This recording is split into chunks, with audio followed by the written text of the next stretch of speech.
right, can I have a motion that the closed meeting be closed and that the board certifies that to the best of each member's knowledge, only public business matters lawfully exempted from the open meeting to which this certification applies, and only such business matters as were identified in the motion concerning the closed meeting were heard, discussed, or considered? So moved.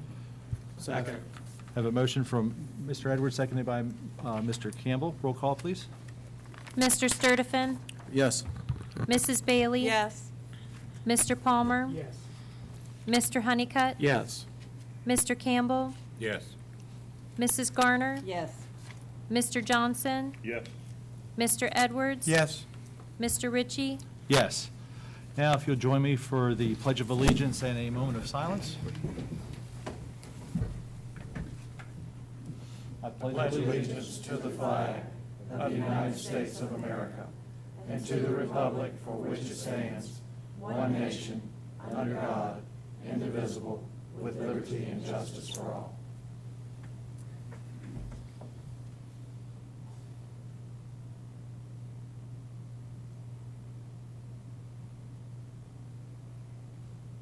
Thank you.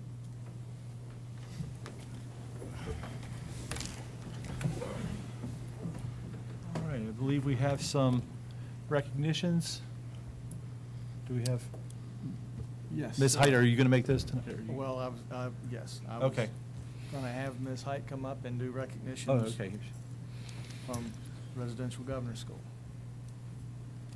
Good evening, Mr. Chairman. Good evening.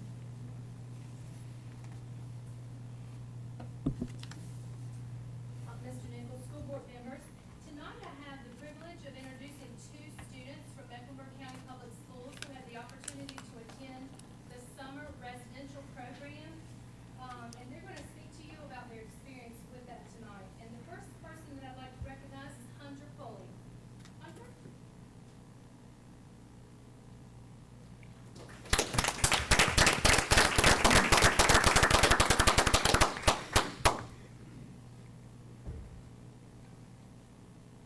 I'd first like to thank the board for this fantastic opportunity that I had.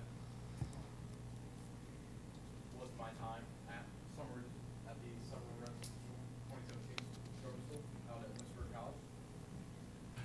1 second, Hunter. Do we need to? Yeah, the microphone's not working. Can We somebody can't check the hear. microphone for him, please?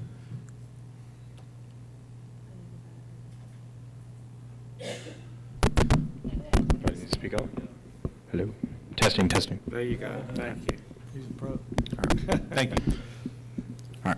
I'd like to thank the board, first of all, for the fantastic opportunity I had at the 2017 Sub-Residential Government School held at Lynchburg College this year. A brief overview of my experience. I made a lifetime worth of friends. A great deal of friendships were made, relationships, bonding. I have professors that I can go to if I need help with colleges now. The information that I received from my 26 days was priceless.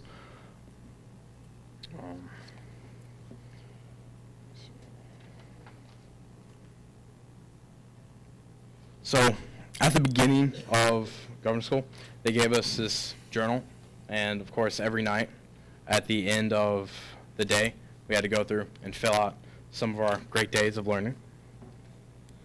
I think I'm going to read you one of my favorite entries. I left from South Hill around 9 a.m., and the drive took around 2.5 to 3 hours. When I arrived at the dorms, I received the dorm key to my room, which I was thankfully on the second floor, and paid for expenses just as everyone else did. On my way out, I met my roommate, Kevin Wynn, who seemed to be fairly normal among the group of nerds. I went straight to Outback Steakhouse, of course, to get my last meal before my trip into college. I had a big meal, and that was my lunch. And shortly after, when I returned, we ate our dinner, which was a downgrade going from a 12-ounce prime rib steak to college food. And as I got settled in my first day, of course, I was very nervous. I think we all were. but in the long run, I thoroughly enjoyed it.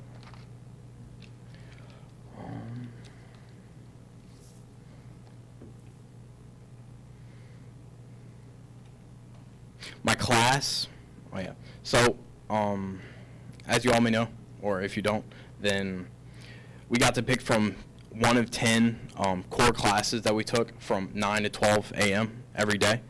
And I picked Science of Strength to help me with my football and athletics in the future.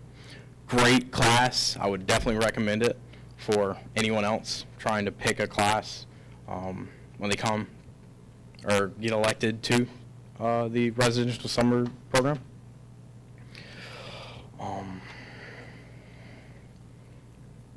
But yeah, that was basically my trip. Thank you. Do you have any questions for me? Did you get any kind of credit for that class? Did they give you credit for that? I believe I can put it on a college resume, but I didn't actually get a college credit. Okay. Anyone else? Thank you. Yes, I can. Great job. Thanks, Hunter. And so every student from the government school had the opportunity to recognize their the outstanding educator award to their best teacher.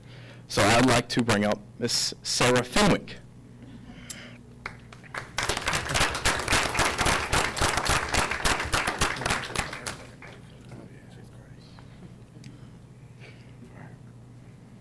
Sarah? We'd also like to recognize Ms. Fenwick as well for a Certificate of Excellence for her commitment to outstanding performance in education. Congratulations. And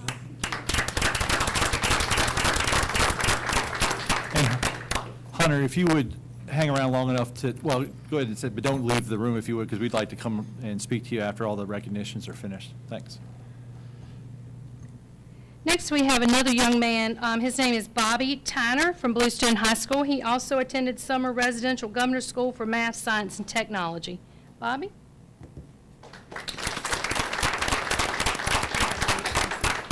This is yours right here. And before he speaks, I'm going to go ahead and let him go ahead, but his teacher was unable to make it tonight, and her name is Marjorie Randall. So I'll recognize her at her school, but she is in South Carolina because she went to see the total eclipse today. So I'll make sure she gets this certificate. So I'm going to turn it over to Bobby. My experience at the STEM Governor School in Huntsville College was life-changing. I went from July 2nd to July 28th.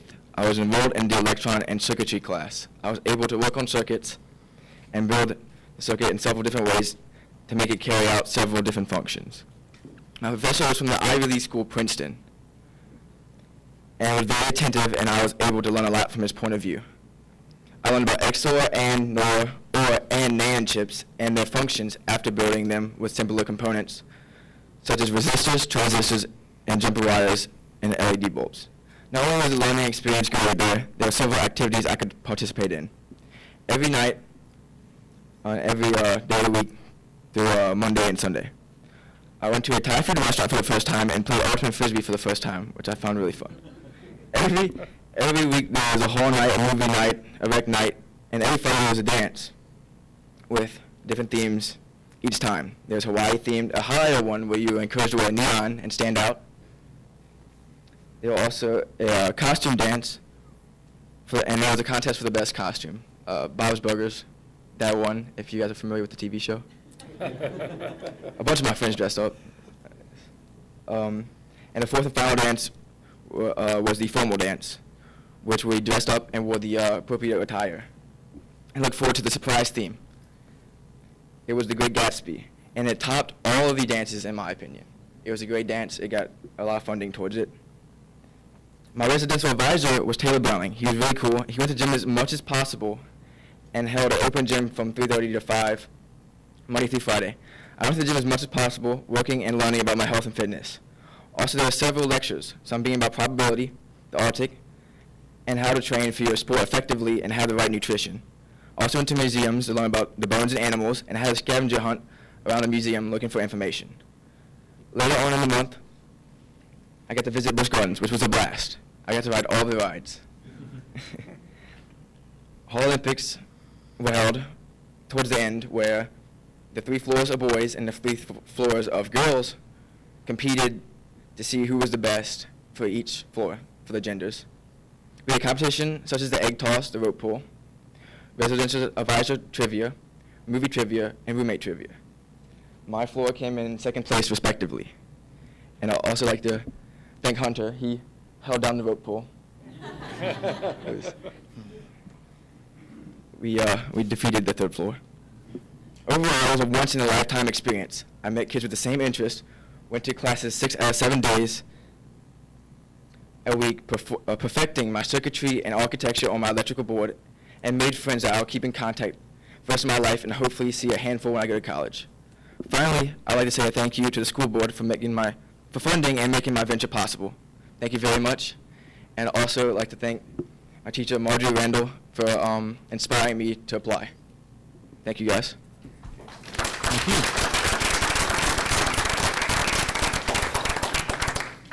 Any questions? I'd just like to add that we don't always have students that get the opportunity to go. It's a highly competitive program. Students from all over the state of Virginia apply. Congratulations to you both for being accepted. We're so proud of you, and I wish we had more opportunity for more students to go. It's a real privilege to get to go, and I'm glad that you enjoyed it. Thank you. Thank you. Thank you, Ms. Bailey. I was going to comment as well. This is the first year in quite a while that we've had some students that have been selected after applying, so it was a great opportunity for these young men, as you can see. And we appreciate the teachers who suggested and worked with them on that as well. Moving on, if you will allow me, to the next group. We have more recognitions?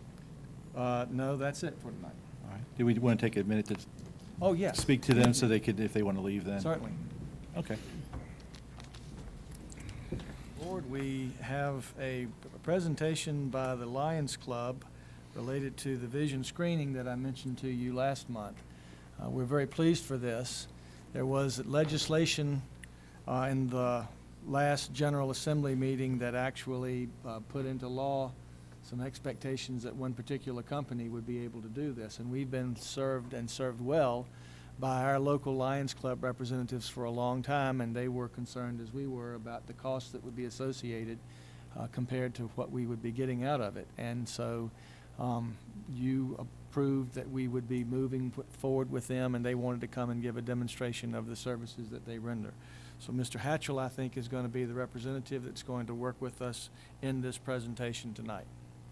Ladies and gentlemen, I'm sure most of y'all are familiar with the Lions Club. We do our White Cane events in the fall and spring.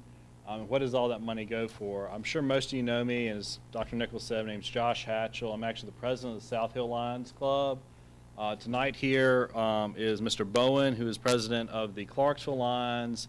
And then there's the secretary from the South Hill Lions Club and another board member from the South Hill Lions Club. It'd be Otis Thomas and Randy Cash. Members from the Chase City Club couldn't make it here tonight. Essentially, your club is serviced by this county is serviced by 3 clubs: the South Hill Club, the Chase City Club, and the Clarksville Club. There's also a Mecklenburg Lioness Club in the Chase City area as well. But primarily, I'll be talking about the 3, South Hill, Clarksville, and Chase City. The Lions Clubs are organized on district levels within states and then also at the international level. But locally, what matters for y'all is our zone within the Lions Club. It's comprised of the South Hill, Clarksville, Chase City clubs, plus the Lawrenceville Club. Why that matters to y'all is those 4 clubs got together as a group, and we bought that $10,000 machine to use in the school systems. What we would like to do is continue our relationship with the school system. Our position at the South Hill Lions Club is that the school system, through its nurses and other administrators, performs the screenings. The Lions Club merely provides for free and no charge the machine and a line or 2 to operate it. How does this machine work? Is it like when you go to an eye doctor and there's all sorts of things like that, nothing such of the sort. It essentially is a camera, and it takes a picture of the eyes, and it gives a readout if there's any abnormalities. And some of the abnormalities it can detect are astigmatism, which are irregular shaped corneas or lenses, myopia, meaning nearsightedness, hyperopia, farsightedness. It can also detect certain differences between the two eyes, if one eye is significantly different strength or weakness than the other, misalignment of the eyes, lazy eye, which is so important in recognizing in young children. I think we've had the opportunity to work some of the Head Start programs and other preschools in the area, and also pupil size abnormalities. So that's something it does. It is not a substitute for going to an eye doctor. It merely is a tool that detects if there is a problem, and then ultimately that information is turned over to the school nurse, who then makes recommendations to the various parents. The long and short of our involvement with any sort of screening process is providing, like I said, this very nice machine. It's called the Spot Vision machine, and we provide that free for the school system in this county. The Lawrenceville Club actually does some work for the Greensville Emporia area, and they may be doing some work for the Brunswick area, but that doesn't necessarily have any impact on y'all. And essentially, the printout, it has some information such as the child's name. Then it essentially gives a rendering of the eye, and then there's a variety of numbers on here that I'm not an eye doctor, so I don't know what they mean. And we tell the children, or the machine tells the nurses who can tell the children, obviously through their parents, that they need to consult an actual eye professional. We're not a substitute for an eye doctor. We're just mainly there to try to catch children, especially in the very young ones, was our primary concern, because some of these vision problems can be corrected without surgery, without significant intervention, if they're caught very early on. So we've been scheduling, I think so far, we've scheduled 2 schools on the eastern end of the county that'll be working with the South Hill Eye Club, South Hill Lions Club, and I think we're working on scheduling the other schools, and we'll hopefully get that done here shortly. Nat Hutchins is the zone chairman. Essentially, he's coordinator for all the local Lions clubs, so he'll be working mostly with the western end schools, and then the South Hill Club will take care of the eastern end schools. So roughly the Bluestone service area is for Chase City and Clarksville. The Parkview service area is for the South Hill Club. I'm happy to answer any questions y'all have, and we look forward to continue working with y'all. We did discuss earlier, I'm sorry, I don't want to cut anyone off, but it's actually too bright in here to use the machine. It takes approximately 30 seconds to a minute to use it. I've not personally attended these when the children are basically stand in front of it and have their picture taken, for lack of a better word, but they can process approximately 100 students in an hour. So this is not a in-depth, long process. We're using some very cutting-edge technology that we're making available to the school system, again, at no cost, because we purchased it, and that's what we've done as clubs in our fundraising activities and also as members in donating to the club. If this doesn't go on too long, we might still have the machine here, and we're happy to show it to anyone, but it's just a little too bright in here. But I mean, essentially, it's basically a very high-tech camera on this end, and then there's a touch screen for inputting information. And when they did we do vision screenings at events like certain community events. We actually have a printer we hook to it, but at the school, the nurse can plug in her USB cable and the information is transferred directly to the Okay. Again, any questions? Is there paperwork do parents have to give permission for their child to be tested or screened, or is every child have that availability? My understanding of the law mandates that it happen, but I can't advise. That's the issue the legislators said that each student needs to have the screening, and that they were recommending companies that would come in for school divisions to do the screening. And the Lions Club here has put us in a position that we don't have to pay for that service. And we've been doing this for a number of years now. And again, we're not doing any of the screenings, we're not handling any of the paperwork or anything. We're merely making the machine available and a person to operate it. Our club members, we have several who've been trained to actually train other people to operate it. So we're not having a relative, I mean, these are very skilled people in how it's used, and we get the machine updated, maintained regularly. Essentially, it's about as invasive or as much contact as someone taking a picture with their cell phone. There's a good distance between the machine and the child. This is not like you're in the chair at the eye doctor by any means. Any other questions? I have a question. Mr. Nichols, we are going to be using the Lions Club, correct? We are, yes. Okay. That's what we voted to do. Thank you. And I'm here on behalf of the South Hill Club, but I've talked to members of the, from the zone, and also Mr. Bowen from the Clarksville Club and Chase City Club, and I think our positions are similar. While I'm not speaking for them, we want to continue working with them. They couldn't be here tonight, so I'm kind of taking up the bulk of the talking. I just want to say thank you for what the Lions Club is doing in Mecklenburg County, what you all do for our students to help our students succeed. Thank you very much. We appreciate that, and so when you see us soliciting for white cane, this is one of the many things. You know that if you see me in front of the liquor store, or the you know that's where the some of the money went. So, and also we're probably going to be in dire need since everyone looked at the eclipse today without the proper eyewear. So I don't want to turn this into too much of a fundraiser. Do you, Mr. Hatcher, I want to also commend the club or the organization. My boys, when they were in elementary school, went through the same process. This, not the sophisticated one that you have now, but the older ones. Yes. And it helped out tremendously. Did not know at that time, as a parent, that my oldest had problem with his eyes, and that was the first time that we found this out. So it is a great program, and I commend you guys on that. And this is something we want to provide to the community because the Lions Club, I assume some things coming in here, but sight and blindness prevention are two of our key areas of focus, both in funding and in our work. Do you know about how much that saves us, what it would cost if we had to go with one of those companies? I believe it costs somewhere between in the excess of $9,000 Okay. a year. Wow.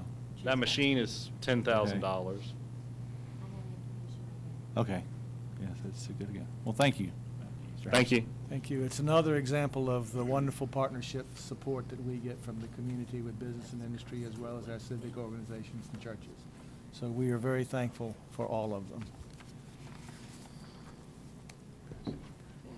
Okay. We also have a report from Mr. Bill Mayhew on the latest highway safety meeting. Mr. Mayhew?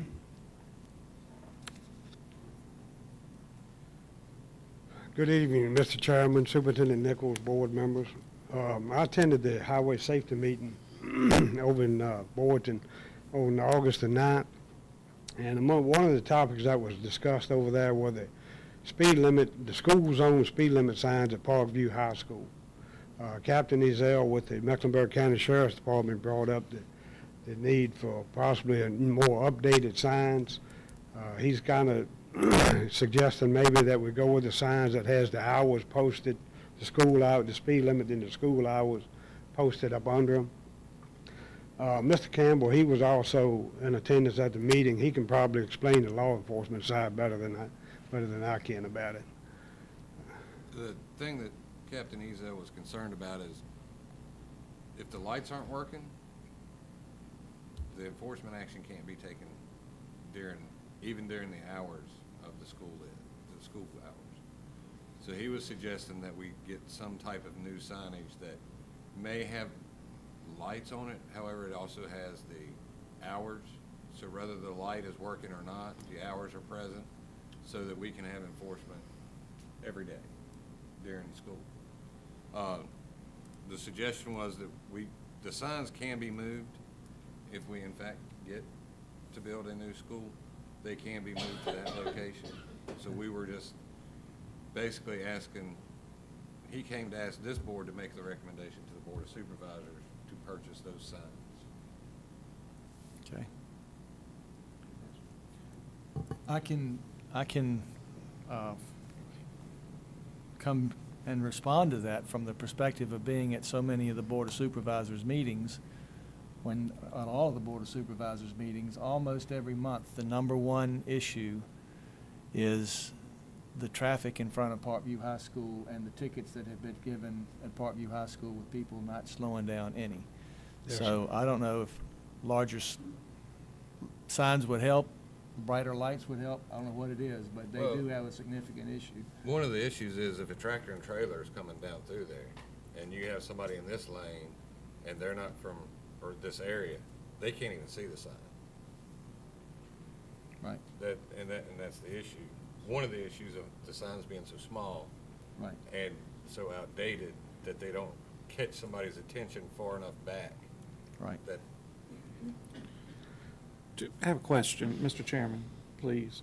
Mr. Mayhew, do we have signage, those signage at all of our schools, speed limit signs? We have, yes, it's speed limit signs at Bluestone, not the flashing, just the speed limit sign. Okay. The reason why I asked that, before I came on the board almost 2 years ago, I remember being in a meeting here where it was brought up about La Crosse Elementary School and the dire need that they had for, a lot of parents brought that to my attention going on the board, that there was a need for speed limit signs there in La Crosse Elementary School. I didn't know, Dr. Majette, if those monies were allocated and it never got done, but I do remember attending a meeting that was discussed. I submitted a request last year to VDOT to look at the site over there at La Crosse, because it's 55 through there, in front of the school. Yes, sir. Now, they do have a school zone marked, but there's no speed limit there. Right, correct. Now, they were going to do a study on it, but I've never heard back from them yet. Okay. I don't know if maybe that's something you could follow up with. Sure. To see, because again, that is, I've noticed going back and forth, it is 55 through there. And Yes, believe sir. me, they're doing way more than 55 in the afternoons when schools are letting out there, so. Yes, sir. And I what I asked VDOT for was just the, not the flashing signs, but just the signs with the speed limit and the school hours for that one, which would be a smaller sign. Okay. Now, I think what Captain Ezel was talking about over at Parkview, and Mr. Campbell, correct me if I'm wrong, that the newer signs, they have a way that the police officer can see if that sign is flashing on the back side, to where our older signs, you can't tell whether they're flashing or not. Those lights in the grill will tell you. Yes, sir. Absolutely. I know I've seen it. Every time I go to South Hill, there's a deterrent there in the afternoon. It's a tall man in a Tahoe, a silver one, and I always see him. I thought maybe he was emptying his trash every day, but I don't think so. Yes, sir. Well, I got the feeling that that section is, for us, what Interstate 95 is for Emporia. But for some clarification on what Mr. Mayhew was saying, we can't just throw a sign up at La Crosse. They have to do the study, and VDOT has to approve it. Yeah. So, I mean, But I'll call back the representative I talked to and see what they say about For that. clarification point on that, though, if there is a study and a sign, does that automatically slow the traffic down during those times at La Crosse? if you put a sign up, yeah. So that's what the study would be, is if that would slow it down, or they just need to keep going 55? I'm thinking the study would be whether or not would be lowering the speed limit would be more of a traffic hazard than keeping it where it's at, which I can't imagine it would. I mean, I don't know exactly, but. Okay. We will reinforce with VDOT that we would like to have that followed up. Okay, all right. Because I know last year, we had a couple of really bad accidents pulling out of the school side, taking a left, coming back towards La Crosse. Yes, sir. I know of two really bad accidents that were there last year, where children were in the vehicles pickup. Yes, sir. But it's a lot of traffic comes out there in the afternoon. Any more questions? All right, thank you. Thank you, Mr. Mayhew. Thank you, Mr. Mayhew. The next item on the agenda is what finally the state has reported to us about our SOL results for the year for our schools. And I've asked Ms. Height and Ms. Rogers if they would come up and give this report.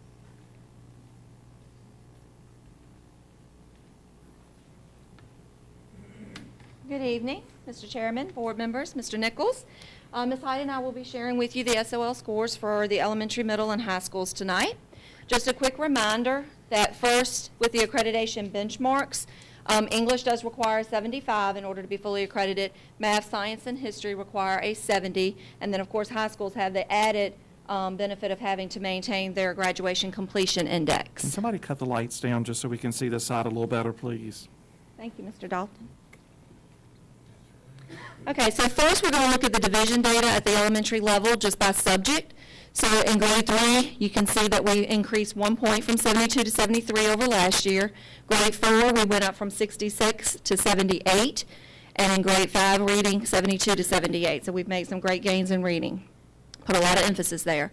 Grade 3 math from 82 to 84. Grade 4, 85 to 88. And grade 5, 81 to 83.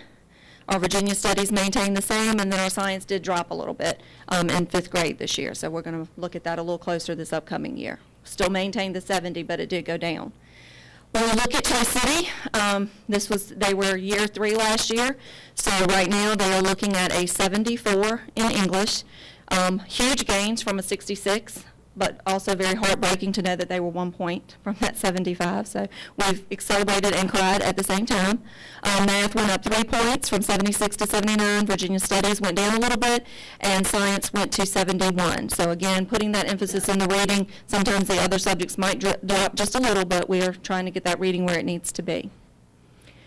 Next, we have Clarksville. Went from 77 to 84 in reading. 84 to 87 in math, 91 to 94 in Virginia Studies, and maintained 76 to 76 in the science. La Crosse went from 80 to 77 in math, just a slight drop, from 89 to 81 in math, 84 to 89 in Virginia Studies, and again that science dropped from 89 to 71. And I am hearing reports across the state that science dropped in grade 5 from numerous divisions. It's not just us, so we're not sure exactly what happened there, but we're definitely looking at it a little closer. And then for South Hill Union, remember they were reconstituted last year. So they did pull out a 76 in reading. Where's the confetti?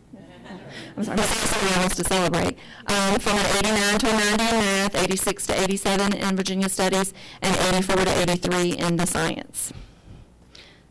Okay.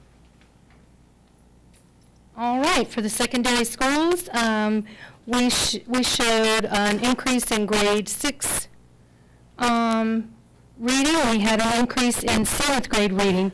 We did drop a little bit in the 8th grade reading. If you go down to the end of course reading, we had a drop there as well.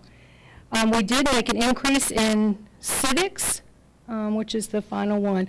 I also will report that none of these scores include our VAPs or VGLAs or VSEPs, which are alternate assessments that are done in our schools. Oh, went too far. Some notable things here. I'd like to point out that grade 6 in mathematics showed some improvement, as well as grade 7.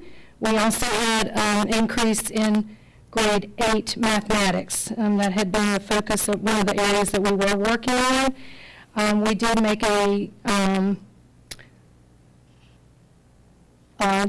held pretty steady in the high school for Algebra 1 geometry and Algebra 2. We did have one drop in geometry that was a little more significant.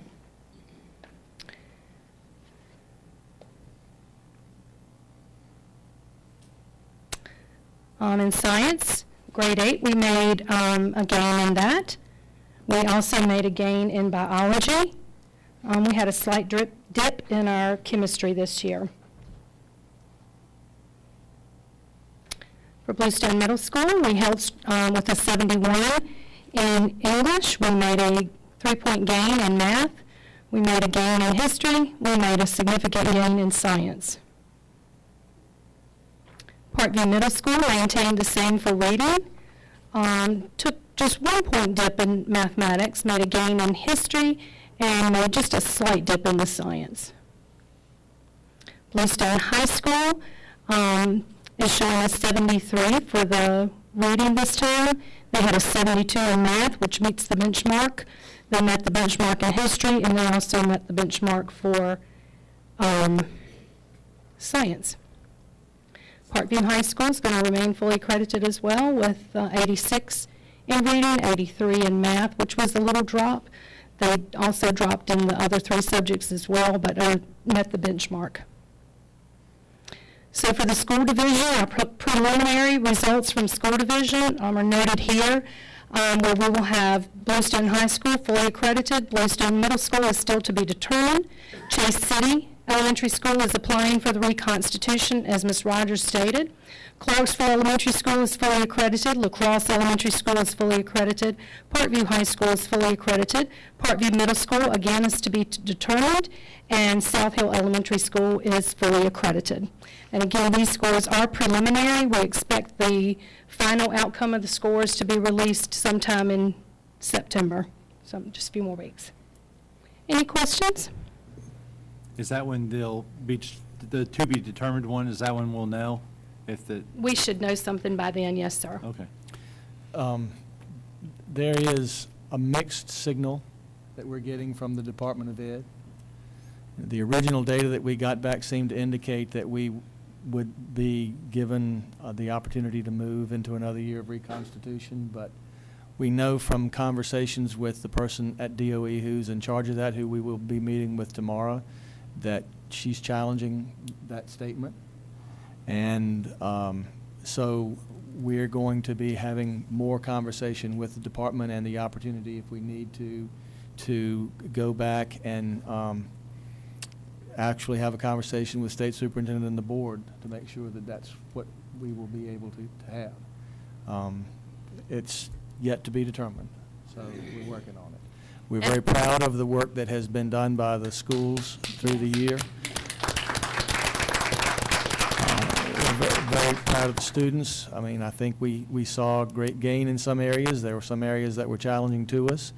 It's not, again, unique when one school has problems in an area like science to find, 5th grade science, to find many others that have challenges in those areas.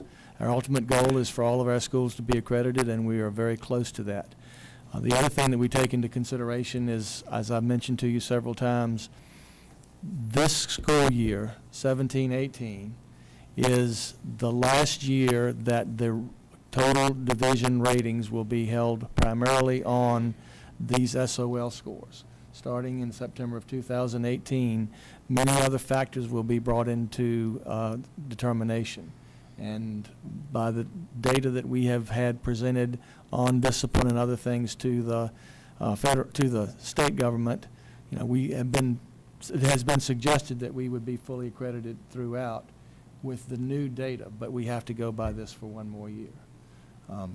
So it's yet to be seen. But we're working on these, and we're proud of the students and the work that was done. I did want to add, the application for reconstitution for Chase City, it does have to be approved by the state board, and I believe that won't happen until closer to the end of September, so it may be the 1st of October before we're guaranteed that status.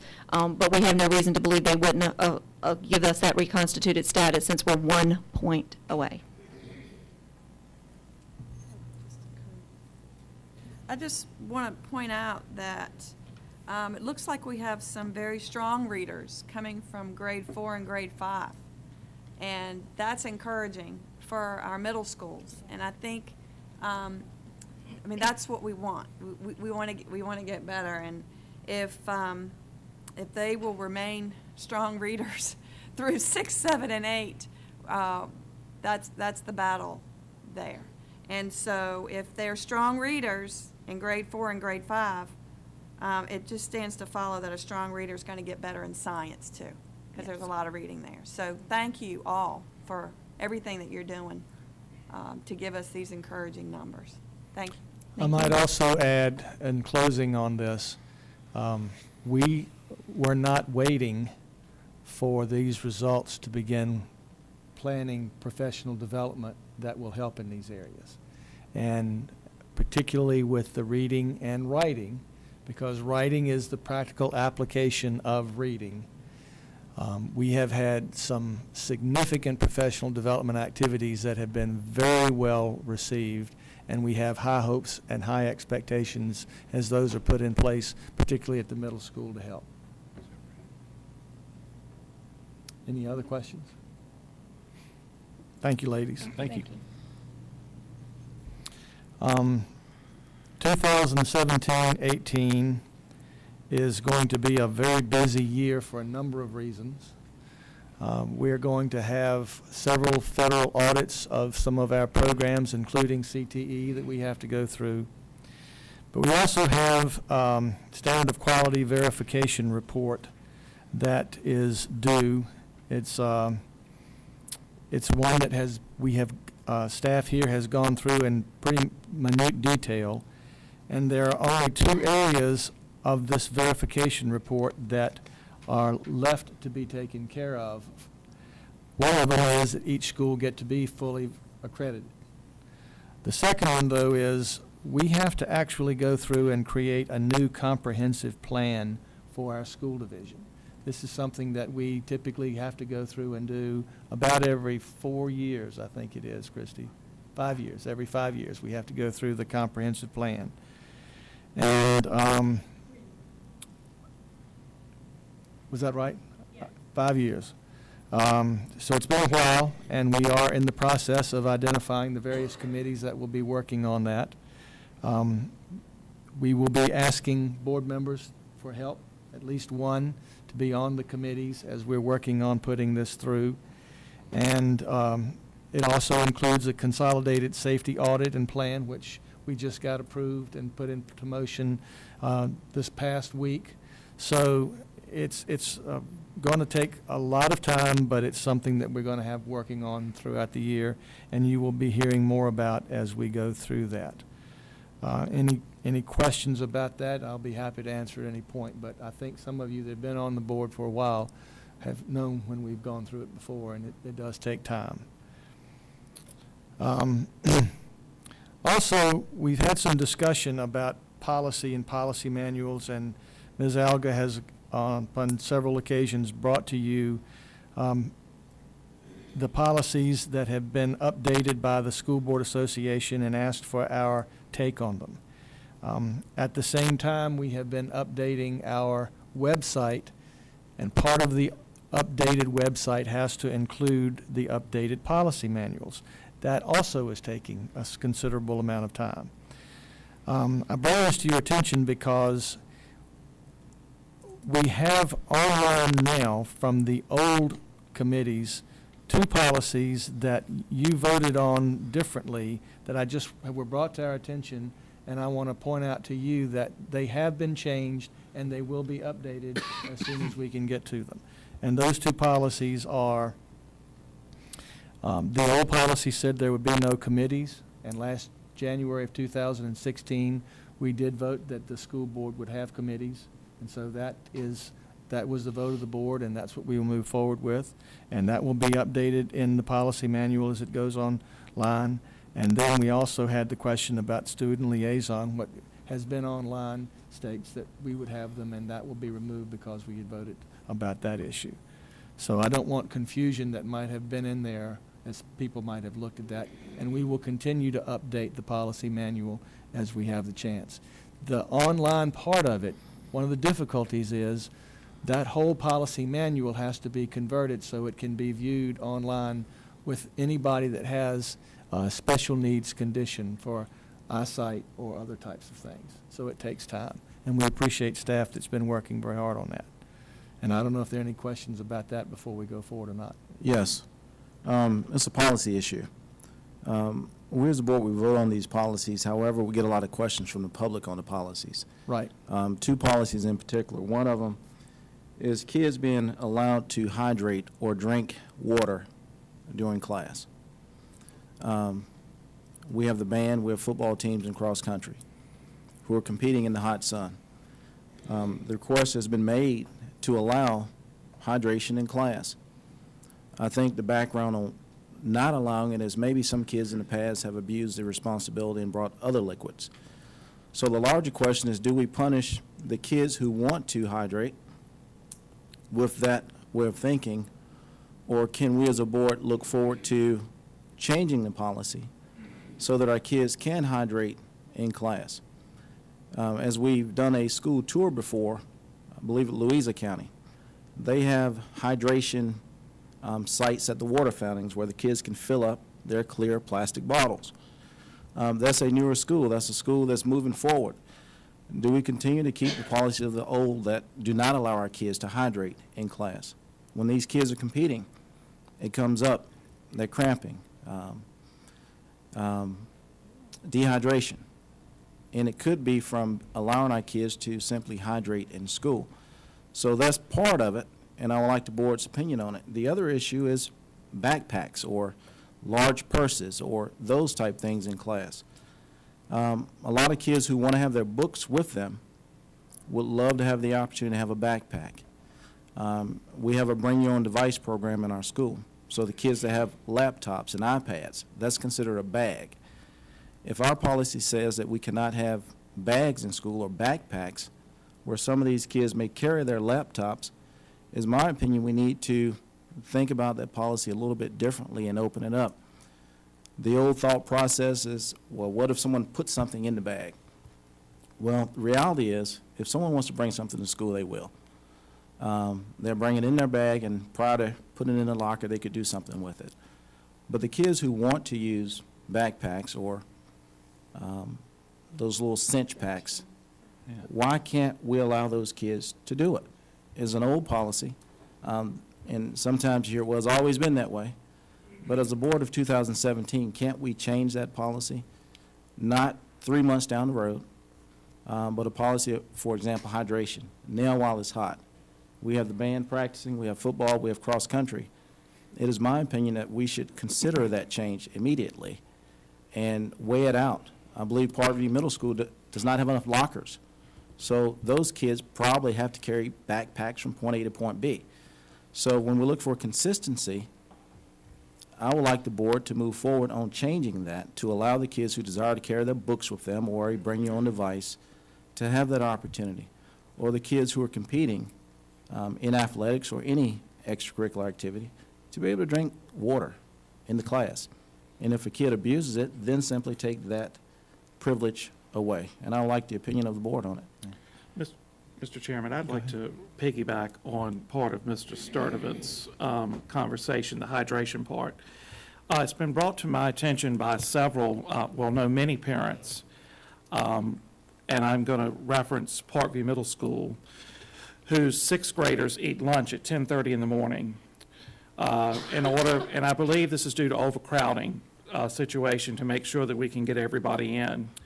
The parents were concerned that their child is eating at 10:30, and sometimes they don't get off the bus in the afternoons till 4:30 or 5 o'clock.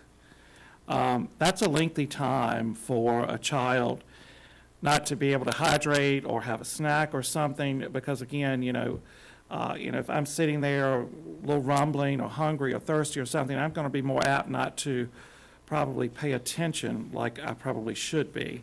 And again, I really do think this is because of the overcrowding issue that we have at Parkview Middle School. But I think that's something that needs to be addressed sooner than later. And I wanted to piggyback that on the hydration part. Yeah, I'm with Mr. Sturtevant about not punishing the innocent along with the guilty. We should punish the people who break the rules, not punish the group. And I know the string bag thing is an issue for Jim, too, and how my son's trying to negotiate how he's going to carry his dirty gym clothes after, without a bag.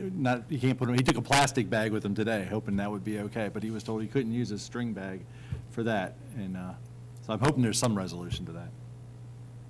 Well, I think the resolution is either the board as a whole makes a policy change, or it could be a recommendation from the superintendent to amend the policy. But the hydration issue should be addressed sooner than later. Mr. Sturtevant, with our earlier conversation in mind, we have item I on the action agenda that would give the board the opportunity to make that, to cast that vote for us to go back and look on the particular issues that you bring up, if that would be your choice. Both of those are matters that are in our current discipline policy. So if you vote to add the option for them to do that, and also the backpacks, it could be modified to that effect. Great. Through the vote and aye. Thank you. And if there's other discussion among the board, this would be the time for it, I think.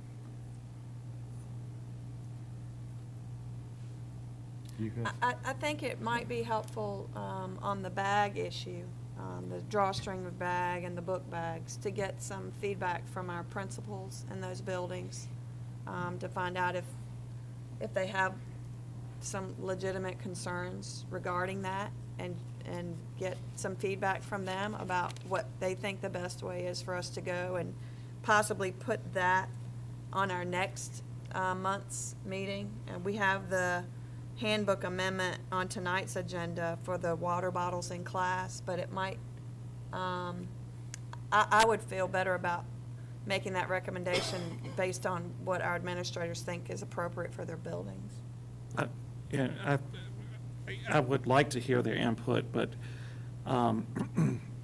again, going back to some of the issues with there not being enough locker storage space at Parkview Middle School, and these children having to carry string bags too and lock up and then take them back out and bring them back, put them back in their locker. I just think it could be a better way. And I think getting back to what Mr. Sturdivant said, it is crucial that, you know, our students have all the tools they need to succeed. And I mean, if we can get something out of the way as far as something hindering them, I think, I mean, I'm all game for that. I think that's something that we need to implement sooner than later. Yeah, the policy with the bags, as kids will be kids, they will look for ways around the policy. For example, young ladies may have a larger purse and they consider it a bag, or the guys may have a laptop bag and they use it just to take their books and gym stuff in. We as a board, we can wait, we can delay that for a month, or do we move forward and just say it's an issue that parents have communicated with us about on many occasions, and do we just simply make a vote on both? It would be my opinion to make a vote on both tonight, but definitely the hydration is the priority, is my opinion. But I would like to do it both, and I would like feedback from the board. Maybe an alternate suggestion. Why don't we give it a 60-day trial period? Why don't we initiate it now, both the bags and the water bottles, for 60 days and see how it works in the schools? That way, then we can get feedback from the principals and the administrators. But at least now we're moving. We've got it happening, and I think we'll probably find out that it's going to work. And then we can initiate a policy. If we put a policy in, then like the superintendent said, we've got to try to put that on the website, which takes a pretty long time. But either way, at least we get something done that'll benefit the children. That's the main thing. So the recommendation would be make a 60-day, vote on it tonight for 60 days. Right. And that will give us 2 months to review it. Right. So that would be a 60-day suspension of the current policy that's in place. Of the current policy on just those 2 items. And that'll get it moving along. Then we'll get some feedback. Did you want to vote on those together, or did you want to vote on those separately? I can understand the water for sure, because it's hot now, so we need to tend to that. We got to have bad carrying water in. Right. You have to have the sense. What is the bag issue? I guess I don't understand what. Well, the bag issue is. Why is it a problem? It's a policy. It's an old policy. Maybe Ms. Garner, she's been a teacher for a while, she can shed some light on it. The policy was put in place because of carrying different items to school. But another thing too, when they have the backpacks on in the hallway, when they're crowded, backpacks hit other people, which could cause fights. So this was a way to eliminate some of the problems there. I've heard that too. And I guess that's why we're moving towards new facilities, so we can have larger hallways. Rooms, yeah. But I think Mr. Edwards is a good idea, and I would like to feel of the board, maybe we can move forward with that tonight in action. Well, Mr. Chairman. Yes, sir. My feelings on it is that I can live with it. I know Mr.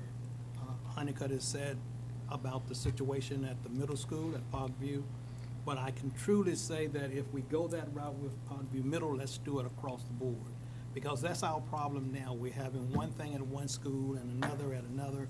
Let's put them together. That's what we're talking So about. if we're gonna Right. do it, then we can do it. And I can live with the 60 days, and that will give the principals and teachers a chance to voice their opinion and get back with us. I At the concur. middle and the high school, or just the Yes. middle schools? Okay. And then it won't look like we forced something down someone's throat. Right. Thank you, Mr. Point Palmer. of clarification, I just heard middle and high school. Are we excluding elementary, or are we including elementary? Is there an issue at the elementary schools as far as, I haven't heard anything, but. Yeah, I haven't heard. so I guess it'd be more appropriate to do a division-wide 60-day. Yeah, just do it all, let the principals. That way everyone's covered. Yeah, then you don't have to distinguish, yeah. And Okay. again, I hate to harp on it, and, again, I want every child to succeed, but, our young ladies, it's crucial that they, have little handbags or something that they can take with them in the hallways or wherever. I think it's crucial that we have those for them as well, so. Yeah. I asked for clarification on that, and I was told that they were allowed to carry a purse if it was smaller than a notebook size. Oh, it is? That's Okay. but I don't know how clear that was, because I had to, I didn't hear that part. I had to ask. Okay? Okay, then, moving on, if we might. We have had, as a part of our property, the school board property, the old in-service building that used to be where the school board met in downtown Boynton. And when the school board moved here, we maintained control of that property and ownership of that property in order to be able to use it for storage and other types of reasons. That building has been used for voting in the Boynton district, and so there's a purpose for it. But I am of the opinion and would like to make a recommendation to you tonight that it's not our responsibility, if it's not being used by us for any storage, to maintain that building and have insurance and everything on it. So I'm asking that you consider for vote next month that we would turn that building back over to the Board of Supervisors. Any questions about that? I think it's a positive move. Okay. And then on some general comments about the beginning of the school year, many members of administrative staff from central office have joined their administrators within the buildings as school has gotten started. Pretty much universally, we're seeing a very smooth start. There are a few hiccups. I know you as board members have gotten some, opportunity to go yourselves and see what's been going on, but we're very, very pleased at what we're seeing. We are hearing, this is not official, but we've heard from several of the schools that our numbers of new enrollees happens to be up. I believe we're looking at numbers at La Crosse Elementary School that are in excess of 400, which is an increase. We're looking at a 9th grade class at Parkview that is over 200 and an 11th grade class that is over 200. So if that holds, it would be good for the budget because we budgeted for state expectations of fewer students this year. We won't get official numbers. We know that there are some students who don't come at the beginning of the year, so we have to counter those out, and we'll be reporting after October the 1st what some of the official numbers are. But we are very pleased with what we're seeing so far. I also would just remind the board about several issues that are coming up between now and our September meeting that could call for a special meeting. As you're aware, the Joint Education Committee of both, with members from this board and the Board of Supervisors, are expecting to hear from the engineers on the capital improvement project, the secondary capital improvement project. The engineers, as I understand it, have completed their study and are going to be bringing it back to the Board of Supervisors, and by Labor Day, and then as I understand it, the Joint Education Committee will be brought back together for a meeting with the engineers in early September. A date has not yet been set that I have heard. And it's my understanding that because of the work with the bond referendum and the time schedule of that it will call for that Joint Education Committee to look at the 4 sites and make a recommendation from the 4 sites that would be brought back by me to you as a full board for approval or disapproval. And at the same time, Mr. Carter will be taking that recommendation to the Board of Supervisors for approval or disapproval. And it has been stated that if the 2 boards agree on a site, then we will be in a position, they will turn us loose to go ahead and advertise for architects, and the architectural work would need to be done by the end of the spring, early summer, so that we could get started at that point. In preparing for that, I have asked, and you have all received invitations, including the press, for members of the school board and the Board of Supervisors to join Mr. Dalton and myself for a tour of the 4 secondary schools because of the ongoing maintenance issues that we see there, and that point out the importance of this vote on next Monday, August 28th. And so as the invitations have gone out, and I hope that each of you will be in a position to join us for that, because ultimately those votes will come back to all of us as opposed to just those on the Joint Education Committee. And that will be important. I also, again, bring to your attention the invitation to join us for the public hearing that the State Board of Education is going to be having this Wednesday night at the Parkview High School gym. You have been invited as board members to a dinner to meet with the members of the state superintendent and the members of the board at 5 o'clock. The public hearing will be at 6:30, and we're very excited about that opportunity for our community to have that. I would also bring to your attention that there was a request made by the athletic department for the Board of Supervisors for the activity buses that we looked at last year, and they have selected to take that request to their finance committee to be considered. And I don't know if there are any questions or thoughts that want to come up about that, but that was given at the last Board of Supervisors meeting. I also want to give you an update that we are moving forward and very excitedly with the MARI program. We have had some meetings with MARI already this year, and we're getting ready to do training with principals and counselors in early September. All of the students who participated in the summer career activities, the career camps, have been given digital badges for the work that they've been doing. And we're very enthusiastic about that, the test results that we'll be getting, the combining of all of the online services that students take advantage of, and what information that's giving to our schools. So that's moving forward very well, and we're pleased. And I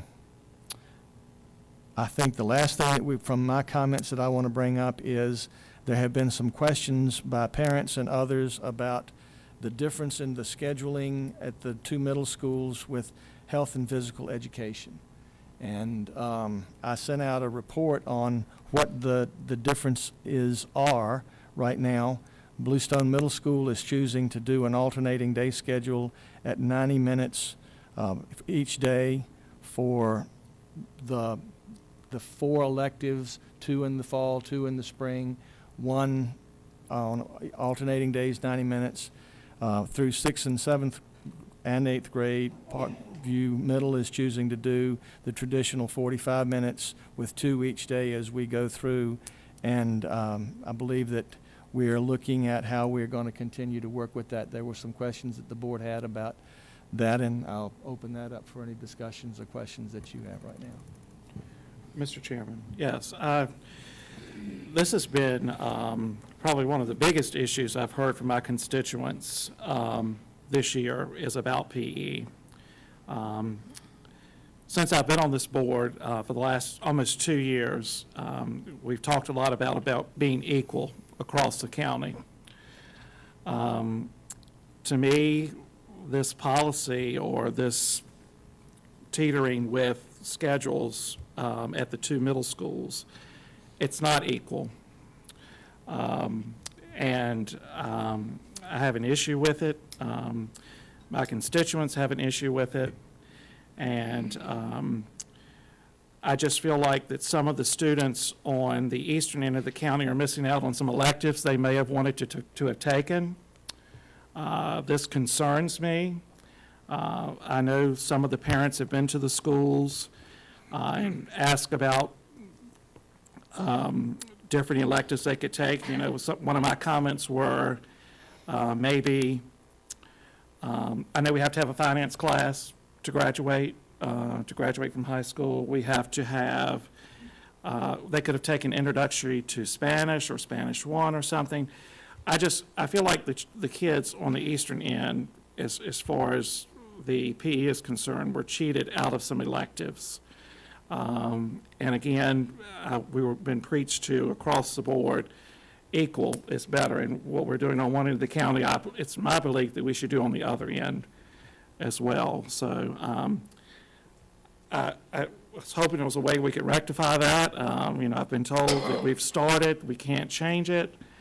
But it is a big concern that I still have, and it's still being raised to me on a daily basis. Why are we different?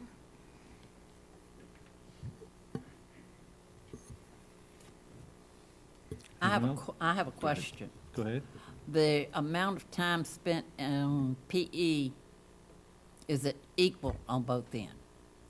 Is the same amount of time spent with this child on this side, would it be the same on the other end, barring the different schedules? Now, I understand the AB and the traditional. The question from the issue of what is expected by the state law is that children have, at the middle school level, over 500 minutes of physical education, physical activity each week. And they give the opportunity for the locality to monitor, or to have the school monitor, athletic events and other activities that students might do outside. That is the area in which it seems we have the difference between, other than the AB schedule as opposed to 45 minutes that we run into in the 8th grade at Parkview Middle School as opposed to Bluestone. Bluestone is choosing to monitor, Bluestone Middle School is choosing to monitor the spring schedule to see that students are on their own or through athletics or through activities get that time, whereas Parkview is choosing, middle school is choosing to look at seeing it happen and having it in class. Okay, I have another question.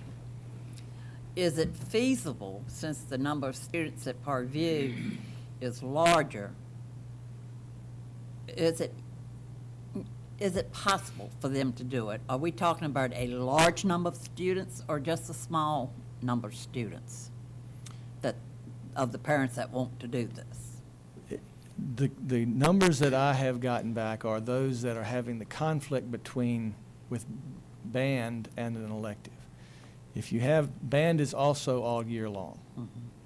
And that's no way around that. At both ends of the county, band is all year long, 6th, 7th, and 8th grade. So if you do HPE and band, it knocks out the opportunity for a semester course that would be an elective for Spanish or agriculture that could be counted as a credit, a high school credit, because they take the same class. It's like a Spanish 1 would be at, or an agriculture class would be at the high school. And it gives those students the opportunity, if they choose not to, right now, not to take band, to be able to do that.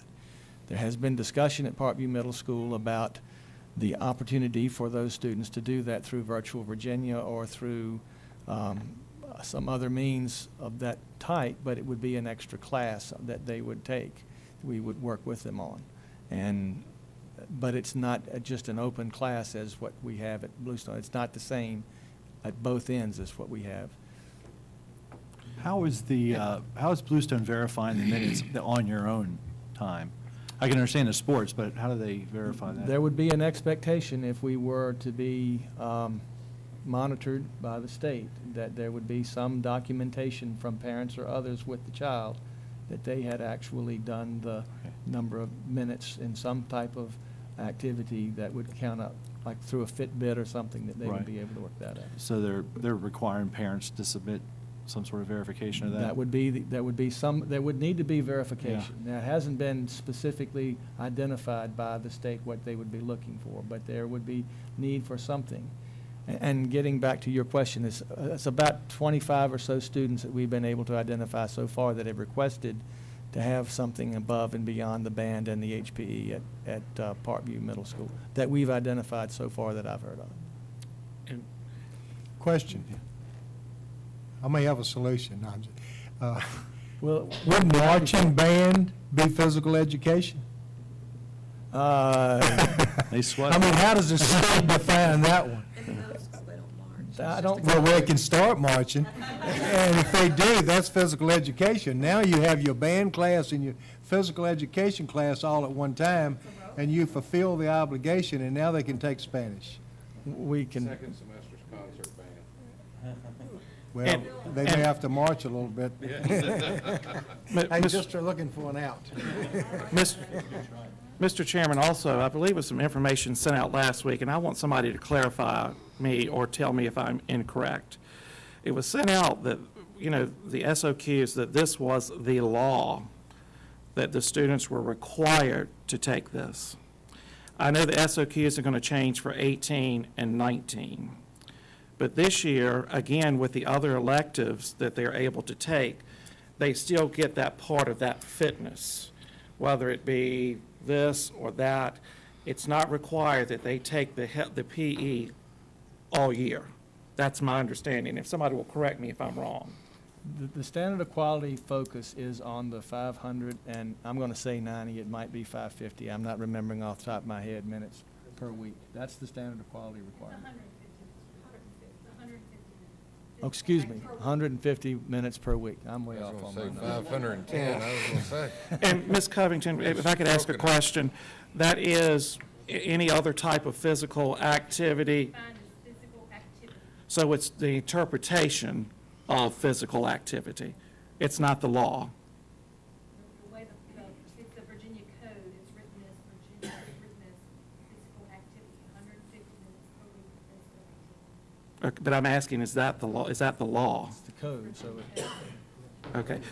But it doesn't say year-round PE. No, it doesn't say how you get it. It doesn't say Yeah. what to do. No, sir, it doesn't tell you exactly what to do with those virtual. Okay, thank you. What was that, Ms. Height? It says it may include a combination of, and it has a whole host Right. of things. And I guess that means that when they say it may, that the schools would decide how they're going to go about that. Superintendent sent us the code. I mean, he Right. forwarded that to us. Right. So we can read it. But I guess the interpretation of that's different at the two schools. That's what I was asking. Right. And I guess my question is why is it different? Well, it's. Why was it allowed to be different? It was because the principals have the opportunity, we have given the principals the opportunity to have some say-so in how they want to run their schools. And that's happened in a number of areas. And we can say, we can go back and say it's got to be the same at both schools, and we'll make the option, make that what we're going to do. I have a question. Yes. You said you've identified 25 students who have requested not to have all year-long PE. Was that across all 3 grade levels or just 1 grade level? We're only talking about 8th grade. Only talking about 8th grade. So 25 students in an 8th grade band is a lot. Because typically an 8th grade band the biggest 8th grade band I recall seeing maybe had 40 kids in it. So if we're denying 25 students an opportunity for 8th grade band, I think that's a significant number of students. And I think that, we might be really hurting our high school program by not allowing them that opportunity, especially since they've already put in 2 years of work learning an instrument. They're just starting to get good at it. And granted, some of those may decide that they don't want to do 9th grade band, but if we deny them that opportunity, it's a whole year of progress that they could have made on that instrument. And they've already invested time and money in renting an instrument. I'd like to see those 25 students at least have an opportunity. I don't think we're denying them the band. I think the problem is they can have the band and the PE, but they can't have another elective. That's what the problem is, correct? And I mean, some students that are very anxious to be able to get the high school credit in middle school could have chosen to say, well, I'm not going to do band. Yeah. I'm going to do the credit. But And it's so their choice. they're forced into, I see the point that they're forced into the choice, when Yeah. on the other end, we're not. We're not. And And we're- again, I just wanted to clarify, it was just not 8th grade parents. I heard from sixth graders, 8th graders. It was across the board, all three. So, hearing the board, we will investigate and bring back more information at the next meeting. I don't think there's anything we can do here tonight. You're not suggesting any changes tonight, but we'll look into it and bring back you more information. My concern, Mr. Chairman. Yes, sir. My concern is on, and I know I hear what you're saying, Paul, but my concern of putting it off is that if there is going to be a change in the schedule, that's going to be more time Right. that we're dealing with that's trying to catch up. So if there's going to be a change, if any amount of reasoning that there's going to be a change, it has to be done relatively quick. Right. 2 weeks into school, if we wait, then we're talking about 3, 4, 5, and that's going to be impossible to make that time. Absolutely. Thank you. So if All we right, can do it, so what are you proposing then? My concern is, as has been stipulated, is that we need to go ahead and act on it, one way or the other. If we're gonna go ahead and make the change wherein both schools are similar, then we need to do it tonight, because if we put it off, we only putting off the inevitable. But is that something that the board has to take up? Couldn't they enact it? I can have Without we can the- have the conversation. and without look the into board? it and- That's the Okay. answer. That's the answer. Okay. So you'll take a look at that? Yes, immediately. Immediately. All right, anybody else on the PE issue? And ladies and gentlemen of the board, that's my comments and reports, and we can get it back to you, Mr. Chairman. All right. I have one announcement here that the McBeep Spelling Bee is coming up. I see that on the agenda here. I guess they're recruiting for teams. Is that what it is? Have they contacted? I don't know. Okay, I just see that on the agenda here. Yeah, Okay. All right, that's a leftover. Okay, well then, never mind. Want to do the reminders? Well, I have set chairman's remarks at the end. Okay, well, let's get to our committee reports then. The Joint Education Capital Improvement Committee, do you have a report? I think the superintendent covered what's happening with the Joint Education Committee. Capital Improvement Committee, I just want to reiterate how important it will be for us to walk through all 4 of these secondary schools, to look at some of the problems that we have in these schools, because they're really serious even between now and cold weather. I know we've got major boiler problems at the schools. I'm hearing about them from the maintenance department. So if we walk through these, I think we're going to see some real problems that we can solve by building a high school. More reason for us to try to come together on some location to build a school, because if we don't, it won't happen. Thank you. All right, thanks. The Finance Committee? Yes, Mr. Chairman, the Finance Committee met briefly this afternoon at 5 o'clock, and we reviewed the bills for payment, and we will have a recommendation at such time. All right, thank you. The Gifted, Talented, Special Ed, Health and Family Committee, anything? Yes, I have a report from the government school. I have the expenditure report for the fiscal year of 2016-17. I have schedules of who's teaching what at certain times. I have the, what's required of the students. Also, this year, they projected 187 students, but only have 180. There are 71 students at Alberta. Keysville has 109. Humanities at Alberta is 51. STEM students, 20. Keysville Humanities, 81. STEM students, 28. They also did surveys of the students last year, and they put the results. So I'm going to leave this with Ms. Height. So if anybody wants to look at this, they're welcome to. All right. Thank you, Ms. Garner. The CTE committee, Mr. Cyphers, do you have something for us?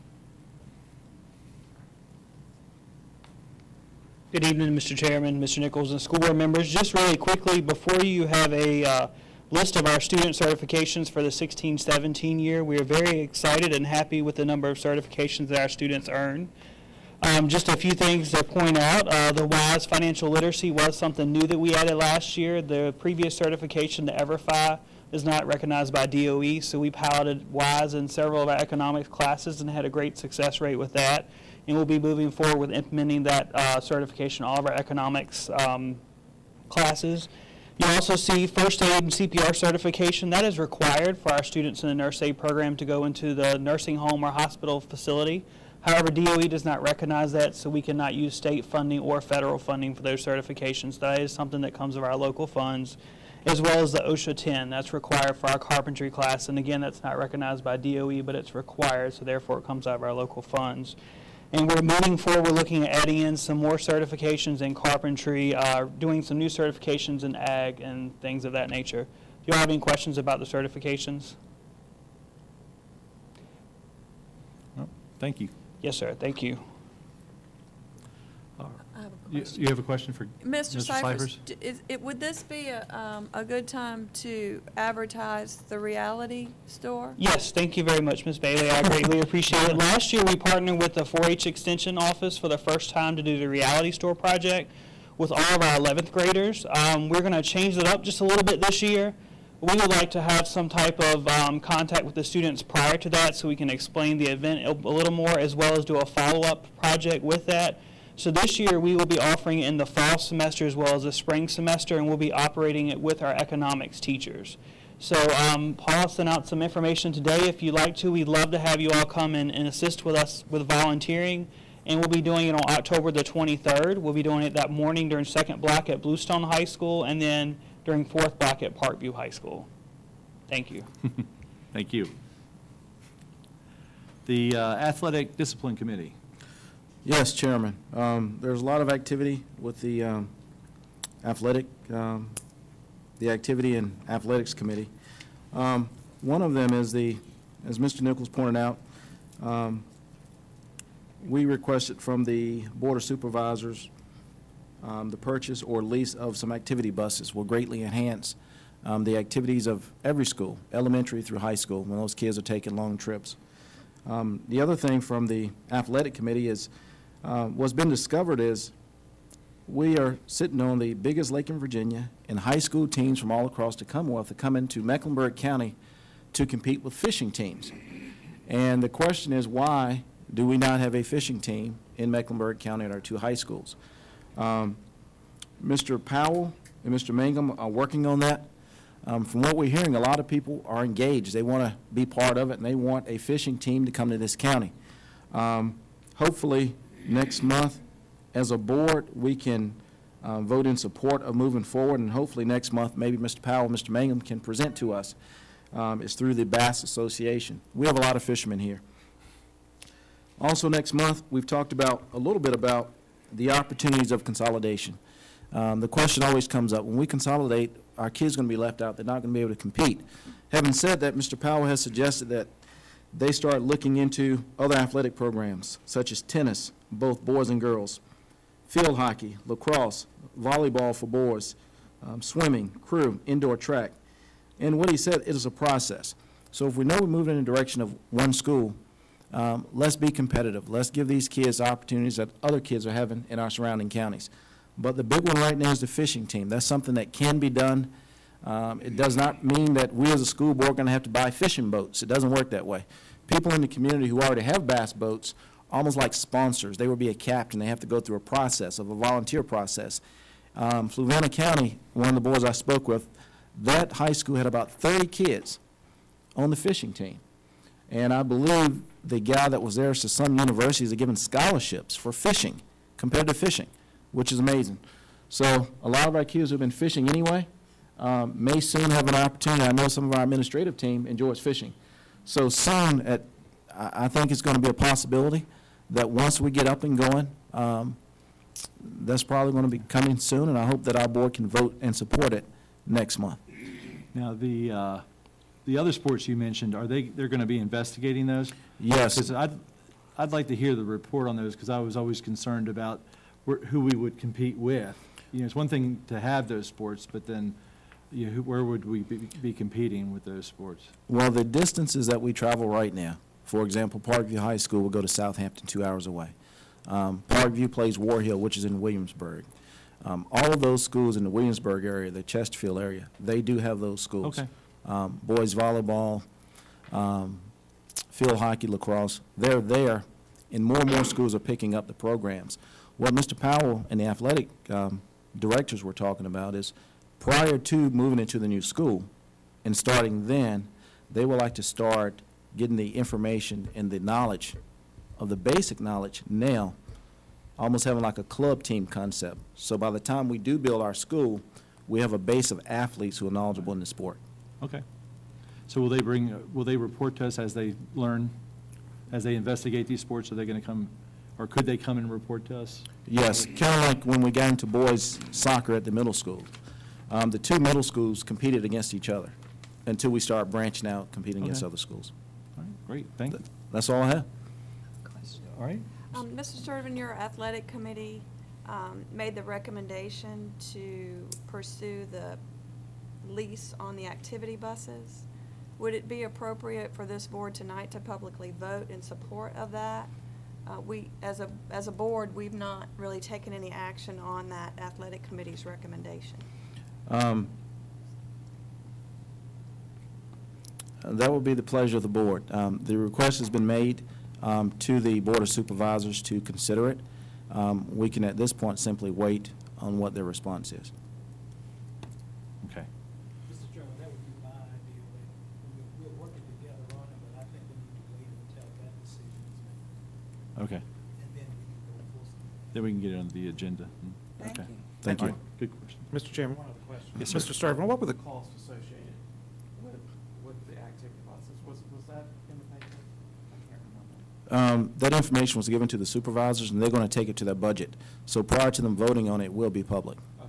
what those figures are. And it is not a purchase. It's a lease. It's a lease. And so it would have long-term implications for our budget as well. And it would also amend the budget that we've already submitted, right? They would be amending that budget to include this, over and above what we've already asked for. Yes, it would have to do that. Okay. I think we are done with our committee reports. We're now to the public input session. Do we have anybody signed up to speak? Yes, we do. At this time, matters may be publicly brought to the attention of the board and administration. Public comments at board meetings are just one of many avenues for communication, and the board recognizes and appreciates the importance of input from and communication with the public we represent. The public is invited to sign up to speak. The clerk of the school board will write down your name, contact information, and the topic that you wish to speak about. The public is allowed up to 6 minutes at most meetings to express their views. Please respect that time limitation. It will be enforced. Please understand that it may not be possible to immediately respond to questions. As a reminder, it is inappropriate at a public meeting to make personal attacks, to be defamatory, or to disparage individuals or identifiable groups. Again, we welcome and appreciate your input. Prior to beginning your comment, please state your name to the board. Mr. Dwayne White.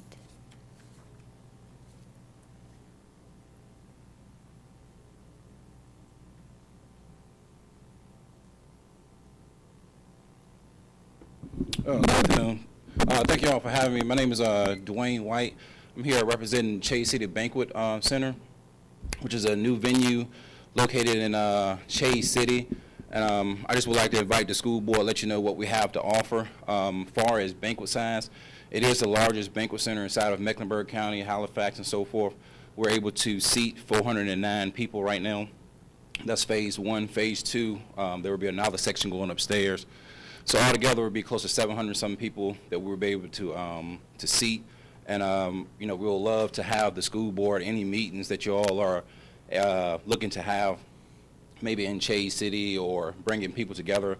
If you're looking to do any type of, I guess, school functions or anything of that nature, we just want to let you know, we're there. Some of the stuff that we will be doing for the community as well.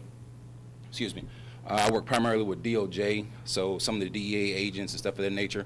We'll be doing some classes inside of Chase City, far as some drug-related classes, offering it to the community, classes on health and fitness, education. So anything that you all have, you're looking for more space, feel free to contact us, let us know. We're there for the community, as well as the banquet center. So we're here for you, anything that Where you are all you able to do. located? On Main Street in Chase City. Okay. And like I said, some of the things that we have in there to offer, it is a full kitchen. We have round tables. There are plenty of space. Like I said, it's 409 as far as the occupancy that we can have in there.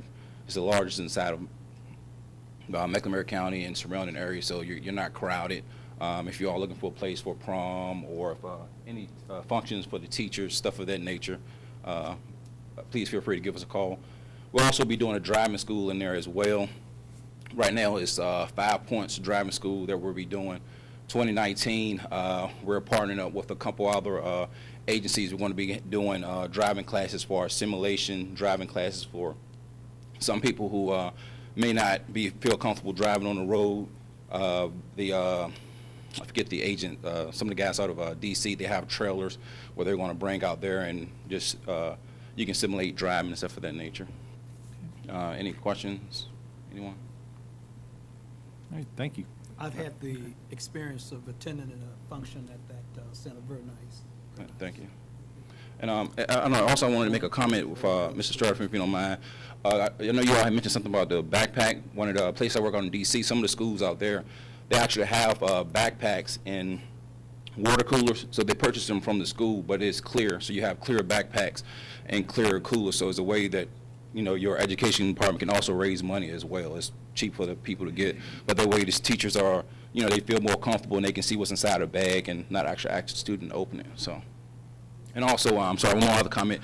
First, this is my first time attending one of the school board meetings, and I'm a student of Bluestone, and I just like to congratulate y'all because it seems like you all are moving forward.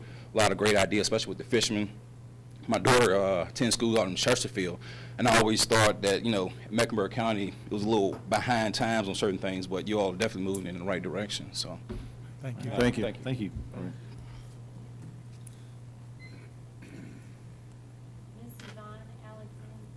Miss Yvonne Alexander.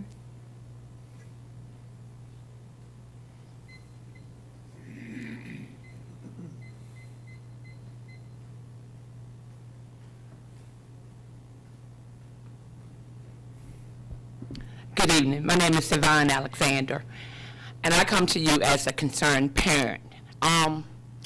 This morning when my son came into my room at 6:30 and said to me, I don't want to go to school because I don't feel safe, that's a concern to me.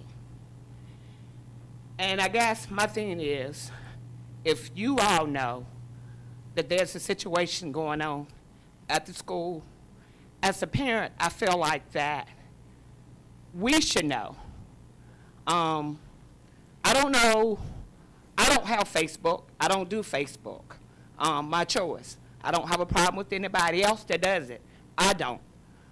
But apparently somebody in administration knew, because I went to the school On my way to the school, I flagged down a deputy to find out what it was that he was talking about, because he said, someone said they was going to shoot up the school. And I flagged in the deputy before I got to the school and asked him, because my thing was, yes, I tried to call one of the school board members, but he had left home, and that was Mr. Palmer, because I feel comfortable talking to him. And his wife said he was gone. And the deputy told me, yes, it was true, but that they had the situation under control. So my thing was, somebody here knew. And I feel like this. If you all didn't know, someone in administration knew. If I can get a call, a robocall telling me about a yearbook being sold, as a parent, I feel like somebody should have called the parents and said that school had a threat. If nothing else, that you all was taking care of that situation. I entrust my baby to Mecklenburg County. Therefore, I just feel like you all owe me that much respect. That if you can call me to tell me about you selling fidget spinners for a golf team, then you can call me to tell me that school had a threat. I went to the school. Thank God I saw Sheriff Hawkins, because he made me feel comfortable, okay? But still, no one from that school has sent any kind of communication out, because before I came here, I went to pick my son up from school, from football practice, just to make sure that, to see if anything had been sent out. I asked him if anything was said during school. No, Mama. Parents need to know. Because, see, my thing was, if the school didn't know, I was going to try to let you all know. But somebody knew, because guess what? They was there at 7:30. But like I say, if I can get a call to tell me a fidget spinner or a yearbook or something that don't really matter to me, then my baby is mine. And I feel like that you all should let parents know if there's a threat going on or something serious. Oh, I didn't care about the eclipse and all that other mess the parents was talking about. But when it comes to the safety of my baby, I want to know. And I feel like that you all should let parents know if there's a threat or something going on. And now maybe you all isn't who I need to be talking to. Maybe I need to talk to the school. But I came here because I feel like you all are over top of the school. Any questions for me? Anybody agree with me? The comment that I will make is that we hear you, and we feel you, okay? Okay, all right, you feel me. Okay.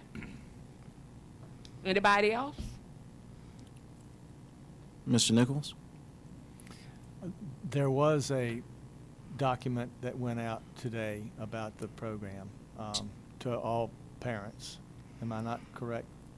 That it was up on email? Yes, sir. It was placed on the high school website as well as the Mecklenburg County Facebook page, and all message was sent out to parents letting them know that it had been placed on those locations. Okay, well, I can promise you, it did not come to the emergency number that I put down, which is my cell phone, and I've had that with me all day. I don't do Facebook, and if I got to look up Mecklenburg County website every few minutes, then I guess that's what I need to do. But I know for a fact, no letter was sent home. I drove to that football practice before I came here.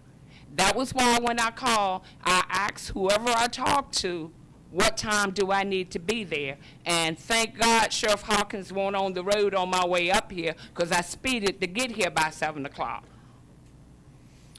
We appreciate, of course, your concern, and of course, and safety is the #1 priority for us. And we will look into what we might be able to do to help improve it. Okay, all right, because if it happened again, you'll see me again, I can promise you that, because he's my baby. And like I say, I'm sure you all feel the same way about your kids. Yeah. But like I say, if you can do a robocall for a fidget spinner for the golf team and yearbooks and stuff that don't matter to me, then parents should be made aware when something is going on in the school. And then, see, this is the problem, Dr. Nichols. When the kids use their cell phones, then they get in trouble. Thank you, ma'am.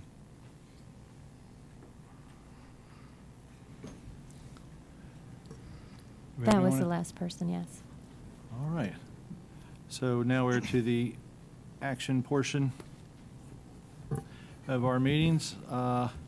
May I have a motion that the school board approves the minutes of the regular school board meeting held on July 18th, 2017? So moved. Second. Have a motion by Mr. Honeycutt, seconded by Mr. Edwards. Roll call, please. Mr. Sturtevant? Yes. Mrs. Bailey? Yes. Mr. Palmer? Yes. Mr. Honeycutt? Yes. Mr. Campbell? Yes. Mrs. Garner? Yes. Mr. Johnson? Yes. Mr. Edwards? Yes. Mr. Ritchie? Yes. On the bills, the school, may I have a motion that the school board approves the payment of the bills? Mr. Ritchie, the Finance Committee is making that recommendation.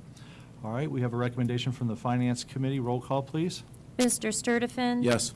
Mrs. Bailey? Yes. Mr. Palmer? Yes. Mr. Honeycutt? Yes. Mr. Campbell? Yes. Mrs. Garner? Yes. Mr. Johnson? Yes. Mr. Edwards? Yes. Mr. Ritchie? Yes. Personnel, do I have a motion that the school board approves the personnel recommendations? So moved. Second. I have a motion from Ms. Garner, seconded by Mr. Sturtevant. Roll call, please. Mr. Sturtevant? Yes. Mrs. Bailey? Yes. Mr. Palmer? Yes. Mr. Honeycutt? Yes. Mr. Campbell? Yes. Mrs. Garner? Yes. Mr. Johnson? Yes. Mr. Edwards? Yes. Mr. Ritchie? Yes. In student matter, SM 2017 to 2018-02, that the school board approves or denies the student matter, which is to say that we support the superintendent's recommendation. Do I have a motion to support the So superintendent? moved. Second. I have a motion to approve Mr. Honeycutt and seconded by Mr. Sturtevant. Roll call, please. Mr. Sturtevant? Yes. Mrs. Bailey? Yes. Mr. Palmer? Yes. Mr. Honeycutt? Yes. Mr. Campbell? Yes. Mrs. Garner? Yes. Mr. Johnson? Yes. Mr. Edwards? Yes. Mr. Ritchie? Yes. In the student matter, SM 2017 to 2018-03, do I have a motion to support the superintendent's recommendation of that student matter? So moved. Second. I have a motion and a second. Mr. Roll call. Sturtevant? Yes. Mrs. Bailey? No. Mr. Palmer? No. Mr. Honeycutt? No. Mr. Campbell? No. Mrs. Garner? No. Mr. Johnson? No. Mr. Edwards? No. Mr. Ritchie? No. In student matter, SM 2017 to 2018-04, do I have a motion to support the superintendent's recommendation? So moved. Second. Roll call? Mr. Sturtevant? Yes. Mrs. Bailey? Yes. Mr. Palmer? Yes. Mr. Honeycutt? Abstain. Mr. Campbell? Yes. Mrs. Garner? Yes. Mr. Johnson? Yes. Mr. Edwards? Yes. Mr. Ritchie? Yes. In student matter, SM 2017-2018-05, do I have a motion that the school board supports the superintendent's recommendation? So moved. Second. I have a motion by Mr. Palmer, seconded by Mr. Edwards. Roll call, please. Mr. Sturtevant? Yes. Mrs. Bailey? Yes. Mr. Palmer? Yes. Mr. Honeycutt? Yes. Mr. Campbell? Yes. Mrs. Garner? Yes. Mr. Johnson? Yes. Mr. Edwards? Yes. Mr. Ritchie? Yes. In this student handbook matter, 2018 student handbook amendment, do we want to amend this motion first? Do I have a motion to amend? What was We your, haven't made a motion yet. We are, I'd like You to want me to make get the motion that we trial run for 60 days backpack and water bottles. Clear water bottle. Back. Clear- Yeah, clear. clear water Clear one. bottles? You gotta be specific. second. Okay. I have a motion by Ms. Garner, seconded by Mr. Edwards. Is there some discussion? Can we repeat the motion?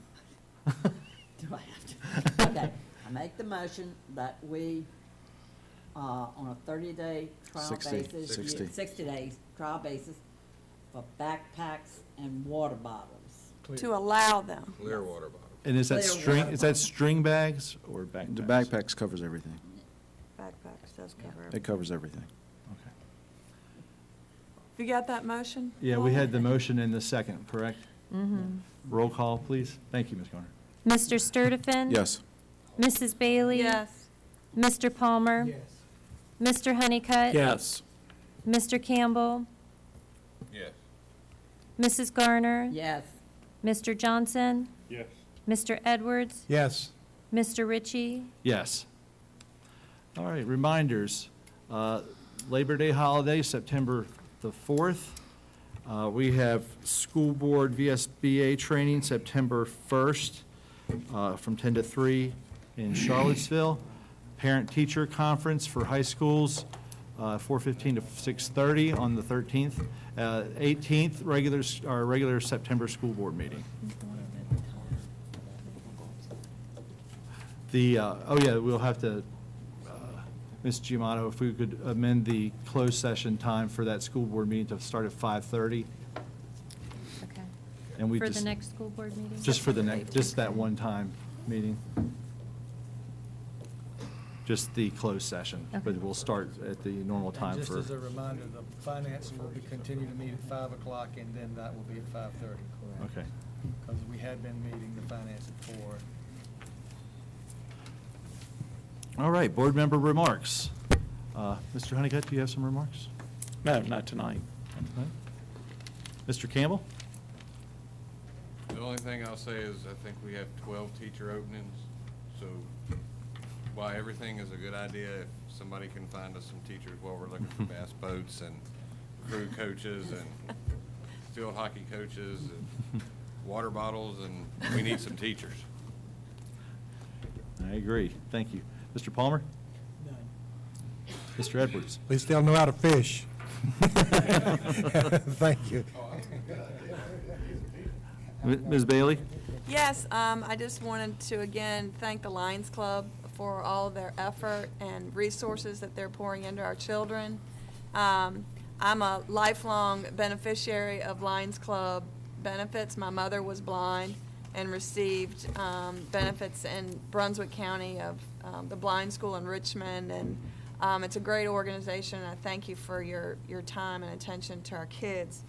And I also want to just again applaud the growth that we've made in our testing last year. I know it's difficult, but I do see light at the end of the tunnel, and I'm very proud of all of our kids who are learning how to read better, and thank you to all our teachers and administrators for making that happen for them. Thank you.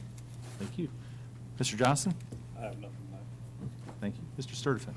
Yes, this is a process. We're moving forward with new opportunities, new schools, very soon. It's a long process, but we're getting there. We're the closest we've ever been. And hopefully within the next month or two, we can finalize that last piece to get started. I'm thankful to have a board that's willing to try something different. Not doing the things that we've always done, which makes us stronger, which makes it provide those opportunities that our kids have never had before, which they soon will have. And with the vote tonight, Mr. Nichols, just so we have some communication, if somehow we can get those calls or whichever way we communicate with the parents so they know, the sooner the better. Thank you. Ms. Garner? I'd just like to thank the teachers and administrators for the smooth start of the school year. I think they've done a wonderful job so far. I have just a couple things. The tally on what it was, the Lions Club is saving the school system, it looks like it's $9,310. So we really appreciate that, and we should support our Lions Club. I've seen Mr. Hatchell at the entrance of the liquor store myself, as I was driving by. I assume that's why he was there. I just wanted to mention something we talked about the new schools and how we're moving forward on that. And I know it's going to be a difficult decision coming up, and everybody has their favorites, but I'm hoping everybody will keep their mind open and their options open, that will consider all things that are included in picking a site. This is a huge, just to the public, this is a huge deal, where we locate this school. We could, we could add on to this school later, we could add new programs later, but one thing we're not going to do is pick it up and move it. So once we set it down where it is, that's where it's going to be, probably longer than most of us on this board will be alive. So it's an important time, and I hope everybody on the board will keep his or her mind open and willing to come together on this, like Mr. Sturtevant said.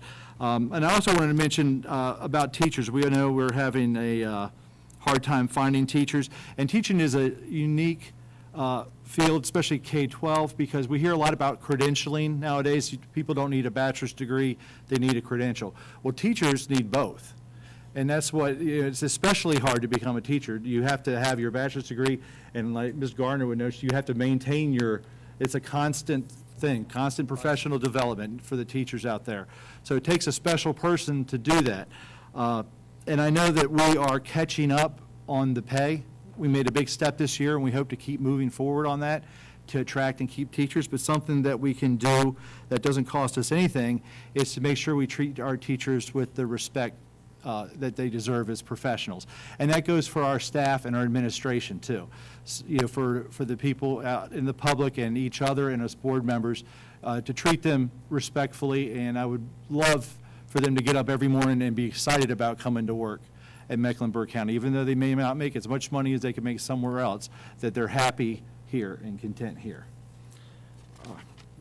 And I think that's the end of it. So if we have nothing else, do I have a motion to adjourn? So moved. All right, all in favor? Aye. All right, thank you. Thank you, gentlemen and ladies.